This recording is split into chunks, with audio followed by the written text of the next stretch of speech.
Very honored here to have three guests, part of a larger delegation, all the way from California, from the Galt schools. And let me introduce Superintendent Karen Schauer. So to introduce the rest of the people, and then just tell us why you're here. Yes, well, we're very grateful to be in Eastern Kentucky. I'm Karen Schauer, Superintendent, and I'm joined. We have our leadership team that's here from Galt.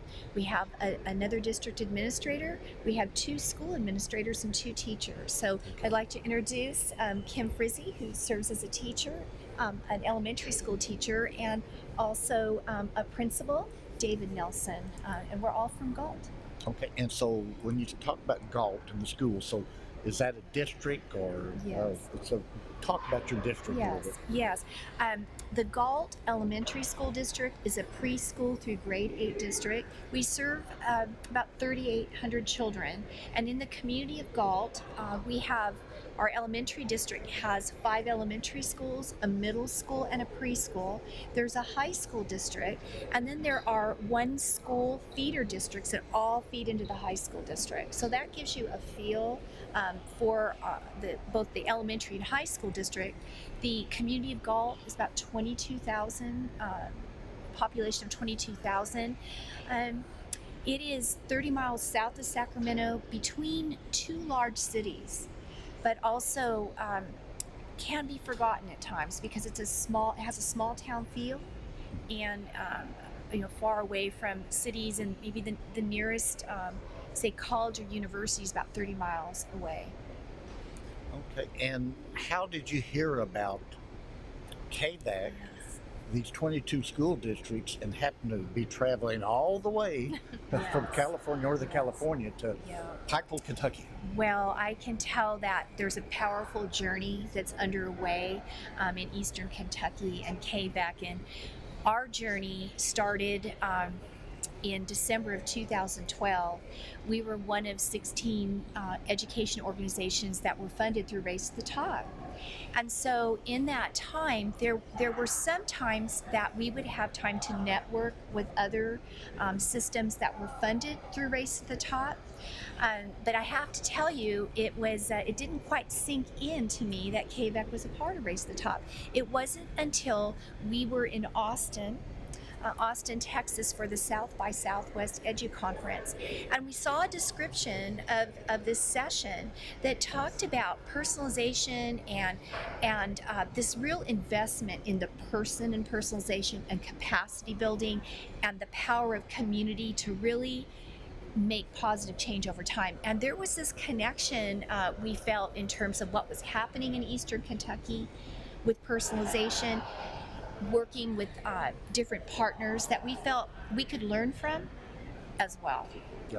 And of course, the U.S. Department of Education Race to the Top money under the Obama administration, there were 16 school districts that were awarded the first round. Yes. We thought we were going to get it, but we got bumped out when they did some recalculations. Okay. So we weren't part of that first group, and then we were there. Then they picked just 5 more. Yes. That next time, and we were part of that, the only rural one. So you folks were a part of the very first group. Yes. So that yes. Okay. Yeah, and that was a dream come true. A bit about Galt. Pretty diverse community. In our school system, about 62% of the children have poverty conditions. Yep. In the throes of the recession, about 25% unemployment rate. And we knew that education needed to catch up to the changing world, but we were pretty challenged fiscally to make things work. We had tried different ways to try to move forward because our teachers were telling me, it's like, Karen, there are resources we need for training. Our children need technology. The Common Core were kicking in. We didn't have a penny, and so we put our heart and soul into working on the grant, and we understand that there were a lot of prayers underway to make that happen as well, and we were funded, and that's part of our journey to be here today, because I think I'm not sure if we would have found out about KVAC had it not been for this experience over the last 4 years. What have you learned from? I know you learned, you studied us, what KVAC is doing, but today, what have you learned about what's going on in these classrooms? Well, I think that one of the things that has really stood out is the way that teachers, individual teachers, are able to apply for some of the grants that are being offered. And in today's workshops, seeing uh, the teachers talk about these innovative things that they're doing in their classroom or that they're wanting to do. And as a site administrator, to me, that's very intriguing to see teachers kind of step out of the box a little bit, do something, be willing to take the risk, and have a little bit of funding to make that risk happen. So that's been really eye-opening from a lot of different perspectives, from the technology side, which is what some of the workshops have been about, and also from classroom management and others that I've seen. So it's been really eye-opening and very refreshing to see. What have you picked up from today? Well, being an elementary classroom teacher, I've picked up several nuggets, ideas, things that I can take back and have sparked some ideas and things that maybe I can start to try to carry out in my own classroom and share with my team. But I've also really learned just what a great process for sharing ideas across the board, regardless of what grade level you're in. You can take something away and apply it then to your grade level, and to see how many neat things are going on out here in Kentucky, and that there's some similarities between what we're doing back in Galt and what's going on out here, and that we can share a lot and learn a lot. If I could add to that, I think one of the things that has really stood out is being able to say, you know what, we're doing some of these same things in Galt, and it's refreshing to hear from another set of school districts that are doing similar things and being successful with them, because I think it validates in a way some of the things that we've implemented in our school district. So that's been really good too. And I think as a superintendent, it's like trying to look at like what organizations to benchmark.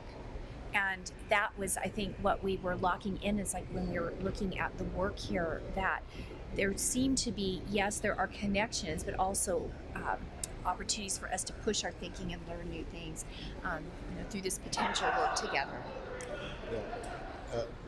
And of course, what's neat, you folks have made the trip out here, and so you learn firsthand. You see that energy and all that. But then now, your teachers, your administrators, staff members can log online, and these same sessions that have been presented, you saw in person, they can log on to that. So that's going to be a very part of your toolbox. Yes. Yep. Very, very powerful, and that's a kind of a testament to the technology age that we're living in. Don't necessarily have to be there, although being here is nice, but to being able to log in and see those workshops and those presentations. Well, and as you've seen, the power of the consortia is learning from each other using our technology. But now I think there are intentional plans for our schools to learn from you just as well. You'll be able to learn. So I think there's some discussions going on how we can be a part of that partnership. Yeah, we have a somewhat of a vision statement that we work through that is described as growing and learning together, acronym GALT, and that's what I have felt here. I felt that there is just this spirit of sharing, as my colleagues were sharing here, which helps if we're willing to step up and take that risk and put our ideas out there and get feedback, the growth, and that models so much for the children, for the youth. And I was just going to say, I'm also been so impressed with the involvement of youth in leadership opportunities today. That has just been really powerful as well. The Race to the Top grant helped us transform what we are doing in our schools.